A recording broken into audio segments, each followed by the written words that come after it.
I do not know how much more credibility you can give such a witness.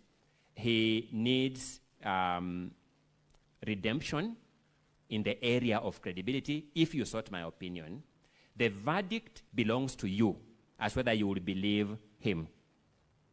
A witness called Hilary Kibet Bosuben confirmed that he had a laptop supplied to him by the county assembly. He confirmed to him that he used this integrated system. Remember, voting is just one of the components of this system, but this system discharges multiple other functions. He used this same system to make his requisitions for payment of allowances for committee sittings, to register his attendance at committee sittings. It's these same people who use this system to register their attendance in committee sittings who are saying they have never been trained on this system. Fortunately for us, none of them claim to be missing out on their sitting allowances because of this system. It's enabling them in their bread and butter matters. It is only when voting is concerned that they draw the line. I then pose the question, are these the people, distinguished senators, whom you will say that you believe them that they didn't vote?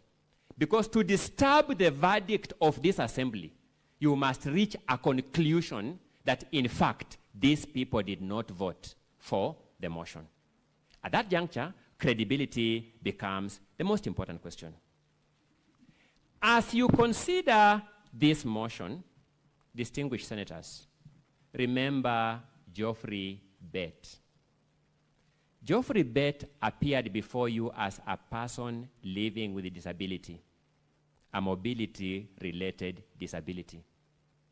He poured his heart out to you. He told you, I have come before you as part of my healing process.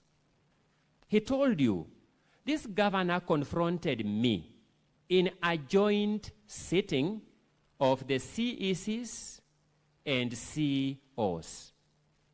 He told you in that joint sitting of CECs and COs, when I was proposing to him that rather than procuring a financial management system at 68 million shillings, we can internally develop it at about 1 million shillings and prudently use taxpayers' money. He told me, I thought you only had a physical disability of your limbs. Kumbe, you also have a mental disability. Those were the words of Geoffrey Bett here. Geoffrey Bett has told you, I have come to this Senate as part of my healing process. I want you to consider Geoffrey Bett as you vote. Will your vote to rescue this governor aid Geoffrey Bett in healing? Or will your vote to save this governor add insult to injury to Geoffrey Bett? That issue is on trial before the Senate. Given a chance to take the witness stand, defend himself, and possibly address Geoffrey Bett wherever he is and say, Geoffrey Bett, before this same forum you sit, I am sorry for what I did to you. The governor has chosen not to take that stand. Allegations of financial impropriety, particulars of which were laid before you by various witnesses and documents, and which have been summarized by the learned counsel who came before me, are clear that Kericho County is hemorrhaging in loss of public funds.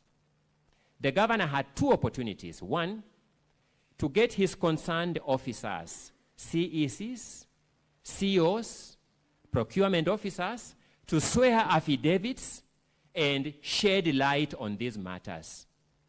I invite you to reach a conclusion that the failure of the governor to... My work is easy because I use ClickUp. Here's how I keep track of all my tasks. I start by brain dumping everything I need to get done in a list view. Next, I set a priority and a due date to keep things on track. I create custom statuses to organize my progress exactly how I want it. I like to add the action items field so AI can show me the next steps. I add my teammates as watchers so they're in the loop. ClickUp makes work easy, from personal projects to running a multi-billion-dollar company. Click the link below to create your workspace for free. List for shielding those officers. Secondly, given a chance to come and take the witness stand and explain himself, because the evidence we have shows irrefutable evidence of hemorrhaging of public funds, he has declined to take the witness stand.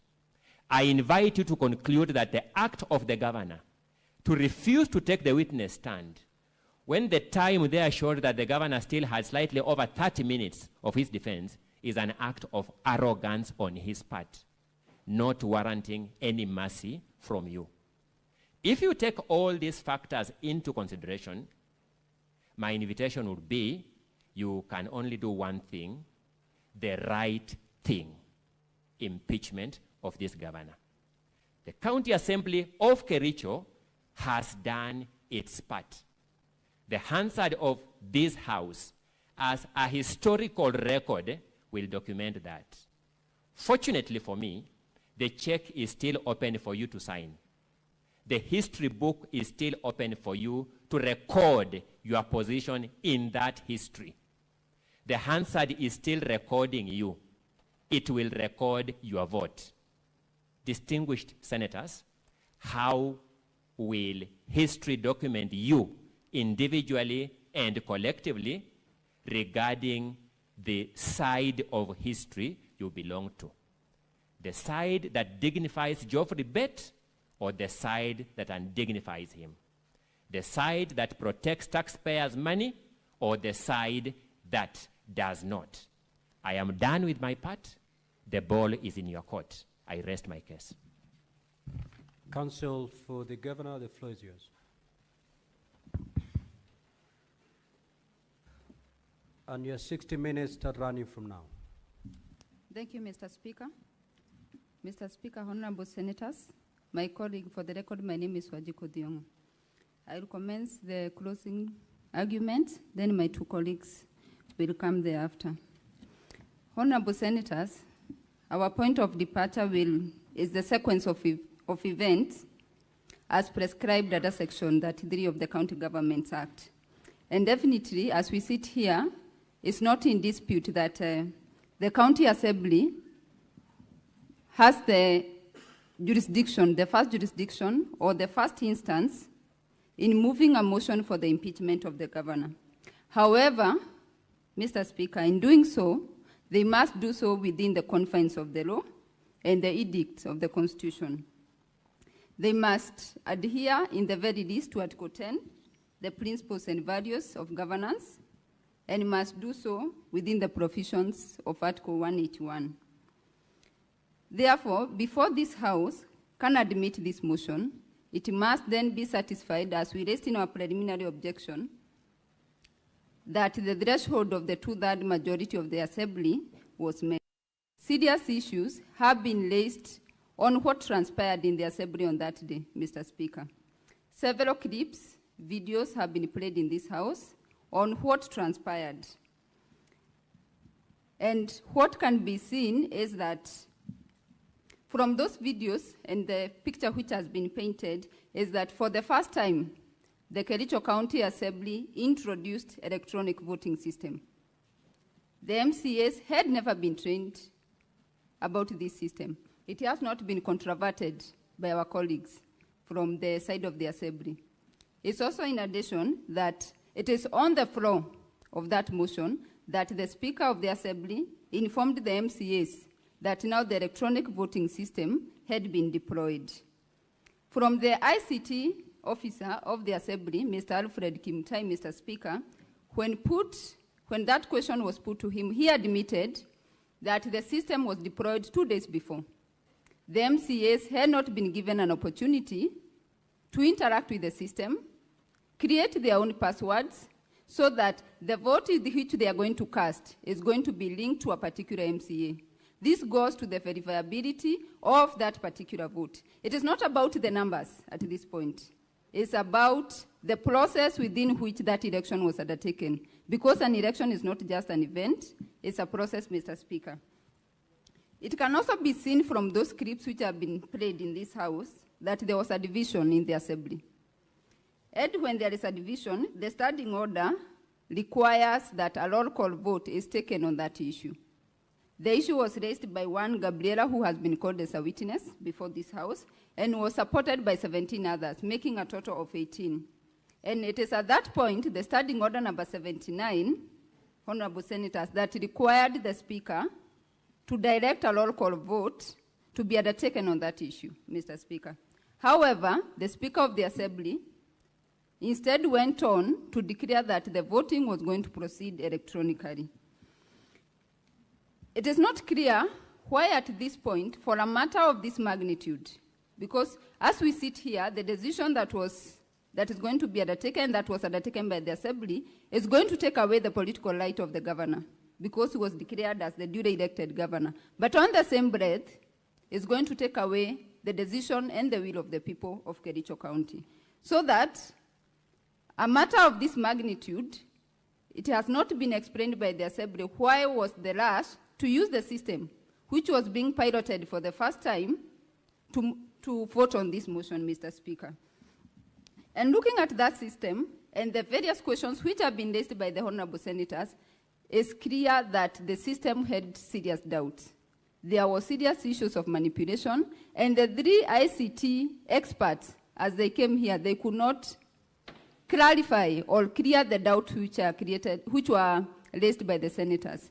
There was issues which were raised about the geographical location of the particular votes. And as we stand here, every vote could not have been linked to the geographical location. And the answer is one. The configuration or the manner in which the system has been set does not secure the votes. Mr. Speaker, it is also admitted, it's not disputed, that on the material day, I have heard the counsel for the governor indicate that the username is like the email address, and the password was unique, but in this case, it was an ID number. How many times do we sign with our ID numbers when called upon?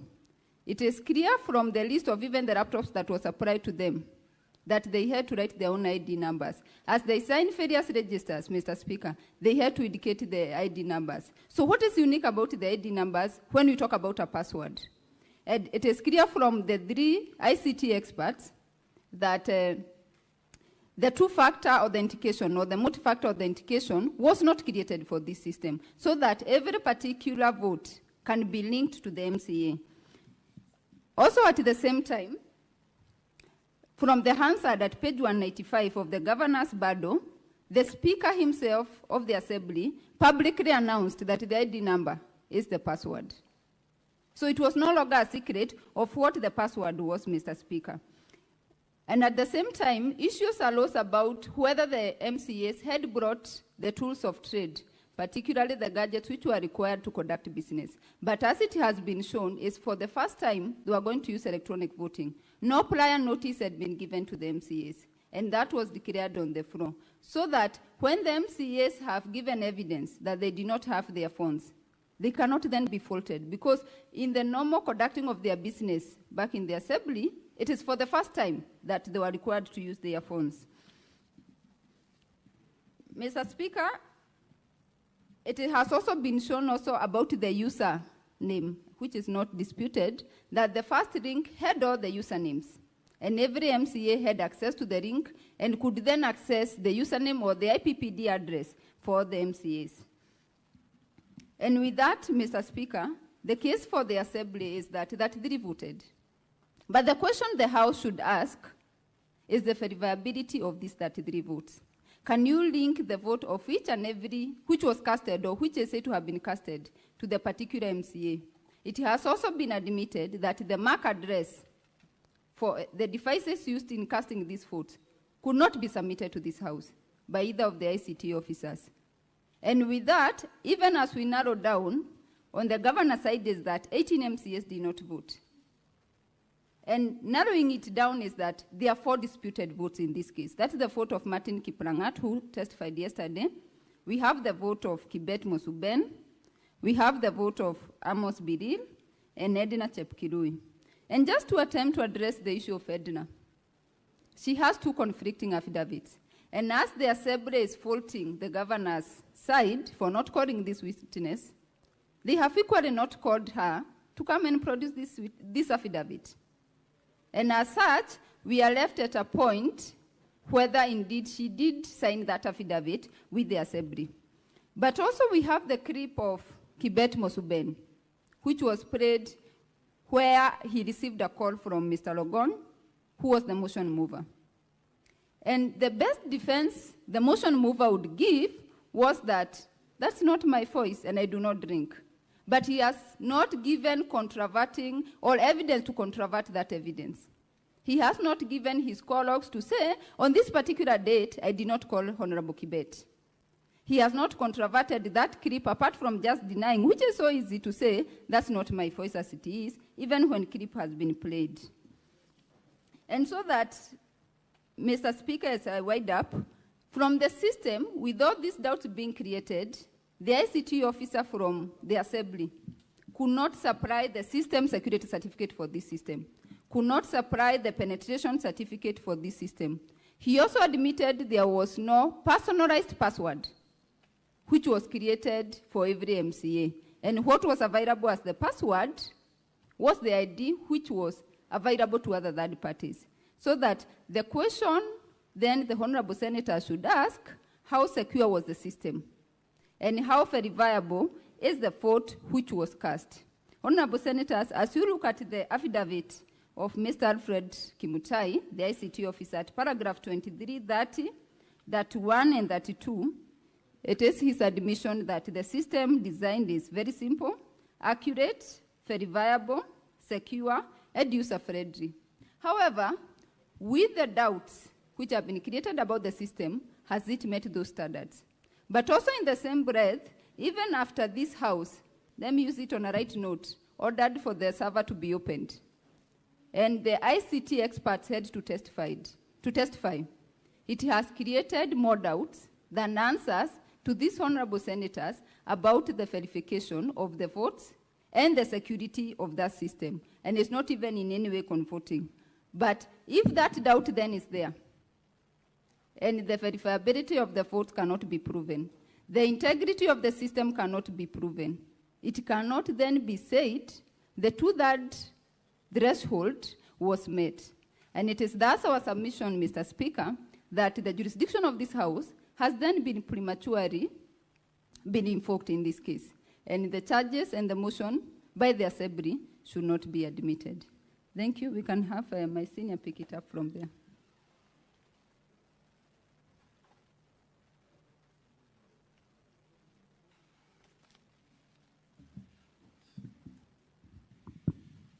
Mr. Speaker, sir, and the honorable senators, allow me to pick up from where my colleague has left and complete our submissions. On the questions of the ICT issues raised in these proceedings, and simultaneously, when addressing that question, I'll be principally making submissions on our preliminary objection.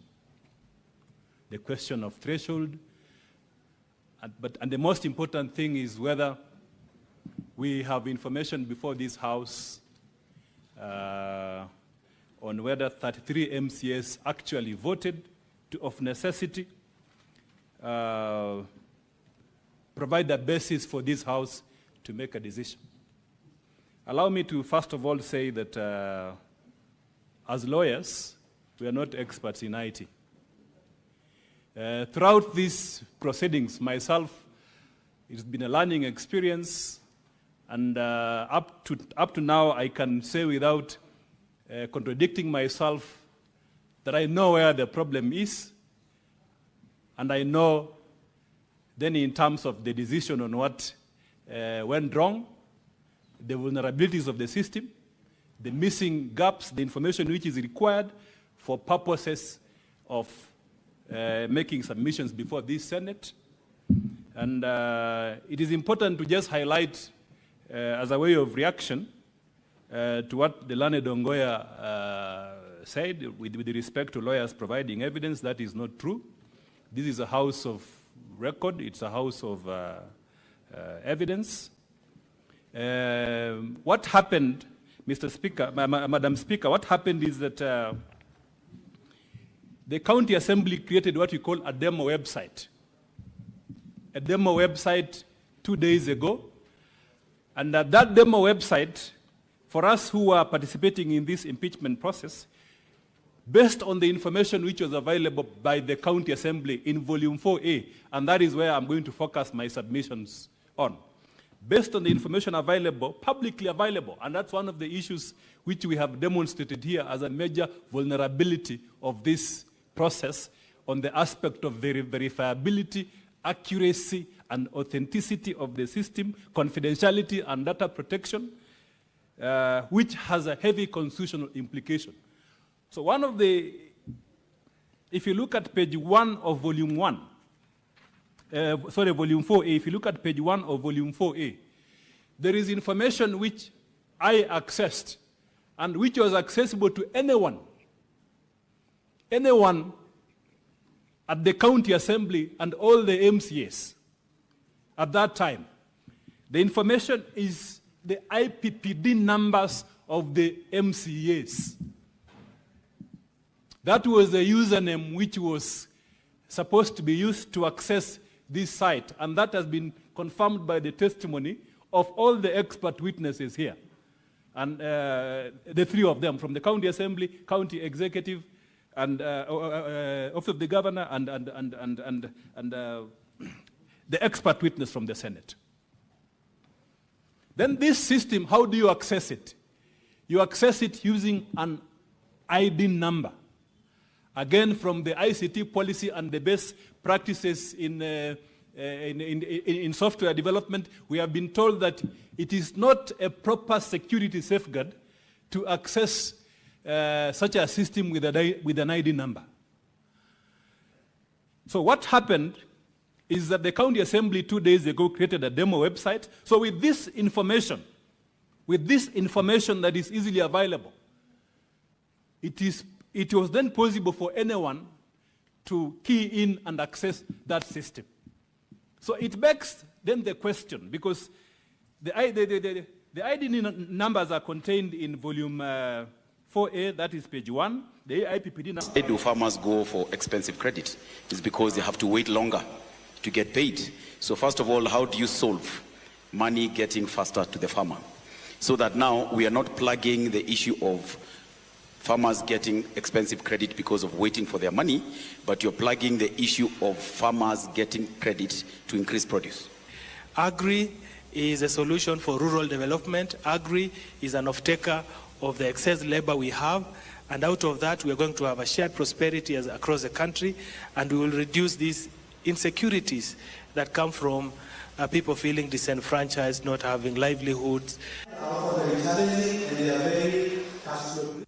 For the MCS. The persons who created this system, the IT administrator, and the evidence has been laid here, clear, express, and unequivocal, that a link was sent to the administrator of this system. So he also had access to this system. The other persons who had access to this system are any person then who had mischief. Any person who had mischief will then access this system because it's data that is easily available. So that concern, we are saying, is an important aspect which you need to consider when making your decision on the question of threshold, which is a requirement of Section 33, Paragraph 2 of the County Government Act. Because the meat of this matter, the substance of this matter, the question that is before the Senate for determination is whether 33 MCAs actually voted.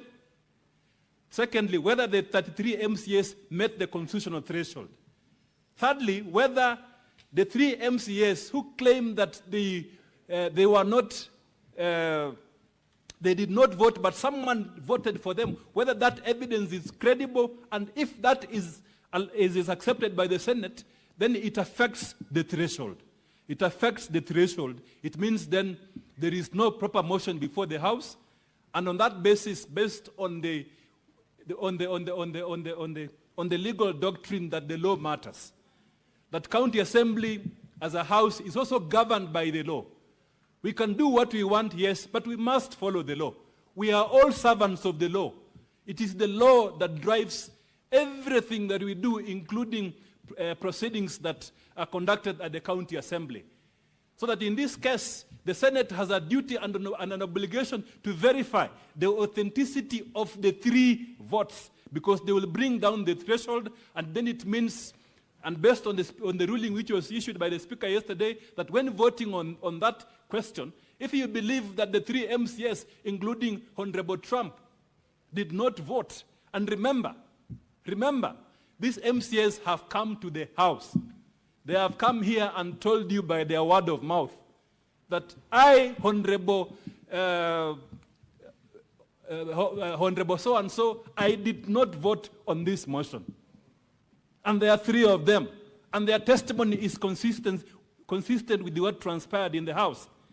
The question that you'll be left with is, do you believe these MCS who said that they did not vote so that you can make a decision on the threshold? Or do you believe a computer-generated information which has so many doubts, to the extent that the entire House is asking questions? The question which this House is asking, and which all the senators have observed are asking, is really fundamental. We cannot put this down there.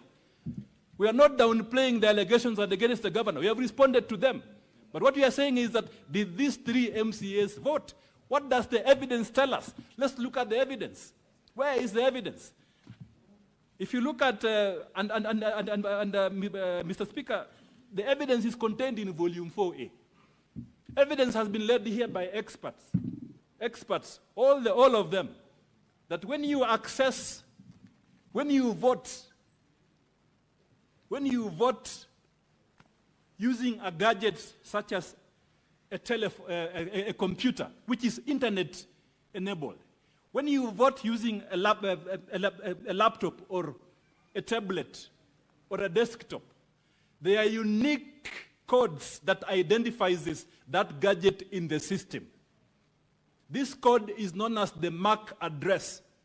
When you sign into the Wi-Fi, using that gadget, it will leave a digital fingerprint, a digital print, digital evidence on that system for purposes of anyone who then audits that system, checking and ascertaining that MCA A, B, C voted in that system.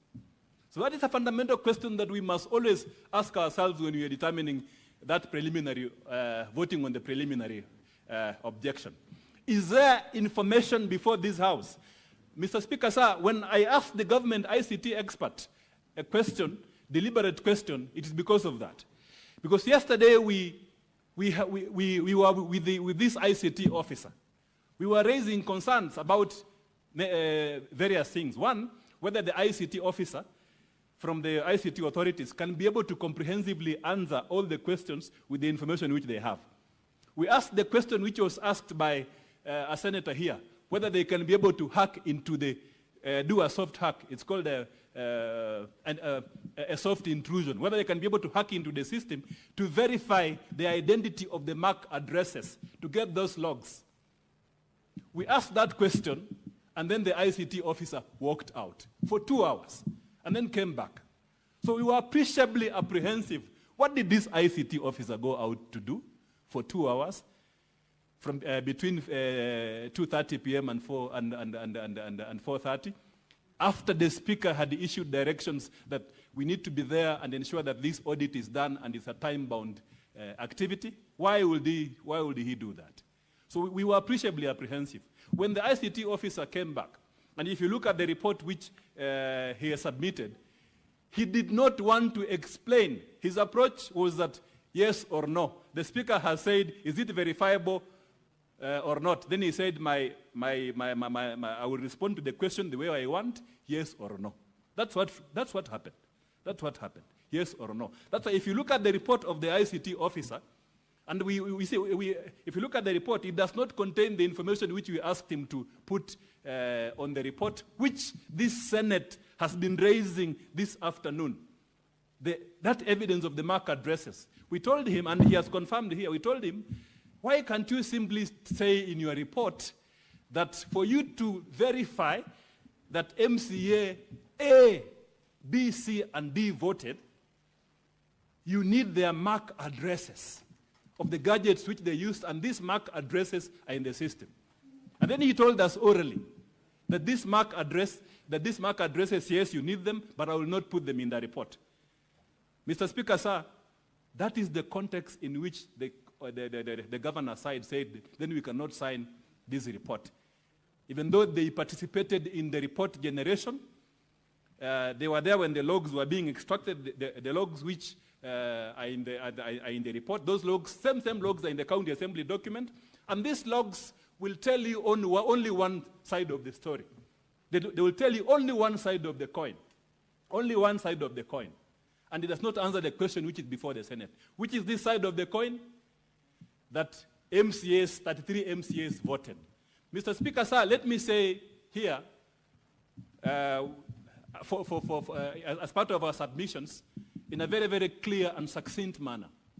Indeed, we have looked at the evidence submitted by the county assembly, the data generated from the system, by the county assembly, and as extracted by this, by the expert speaker, the expert witness, and the expert witness also of the governor.